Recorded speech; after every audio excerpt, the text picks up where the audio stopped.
खाद्य बिना साप केते दिन बंचिपारे सत जानी आपण आश्चर्य होइजिबे। हेले एहा जानिबा पूर्वरु आम भिडियो को लाइक करी चैनल को सब्सक्राइब कर दियंतु। साप विषय रे लोकंक मनरे सबुबेले विभिन्न प्रकारर चिंताधारा रही थाए। केतेक सेमानंकु भयंकर बोली भाबंती, आउ केते जन सेमानंकु रहस्यमय मन करंती। प्रायतः प्रश्न उठे, जदि साप दीर्घ समय धरी खाद्य किंबा पानी बिना बंची रहे तेबे से केते समय बंची पारिबो। एहार उत्तर आपनंकु आश्चर्य करिपारे, कारण साप मानकर अन्य प्रजाति अपेक्षा बहुत अधिक सहन शक्ति रही। विश्व में हजार हजार साप प्रजाति अच्छी एवं प्रत्येक प्रजातिंकर जीवनशैली भिन्न।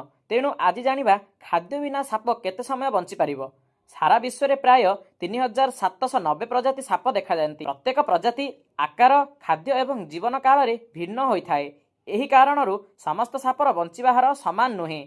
अधिकांश साप खाद्य एवं पानी बिना 10 रु 12 दिन पर्यंत बंची पारंती। तथापि किछि प्रजाति प्राय 2 वर्ष पर्यंत खाद्य किंबा पानी बिना बंची पारंती। यह सेमानंकर धीर पाचन एवं कम शक्ति व्यवहार जोगु संभव। साप मानकर जीवन काल भिन्न भिन्न होता है। उदाहरण स्वरूप एक नाग सापर हाराहारी जीवन काल 25 रु 30 वर्ष। भारत में मिलुथिबा एक क्रेटर हाराहारी जीवन काल प्राय 10 वर्ष रु 15 वर्ष। एहार अर्थ हेउछि जे एक साप जेते अधिक दिन बंचिबो तार सहन शक्ति सेते भल हेबो। यह जानी आश्चर्य लागुछि जे जदि साप बहुत दिन धरी खाए नाही तेबे तार ओजन ह्रास पाए, किंतु तार लंब बढ़ी थाए।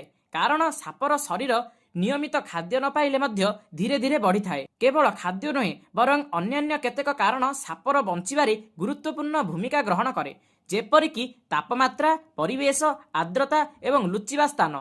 जदि परिवेश अनुकूल थाए तेबे साप खाद्य बिना दीर्घ समय पर्यंत बंची पारिबो। पृथ्वी में मिलुथिबा समस्त साप मांसाहारी। सेमाने साधारणतः बेंग, मूषा, झिटिपिटी, पक्षी एवं छोट किछि बड़ साप जेपरि अजगर एवं आनाकुंडा, खरगोश, शृगाल, हरिण, छेली एवं नीलगाई को मध्य गिली पारंती। अनेक साप अन्य साप मानकु मध्य खाइथांती।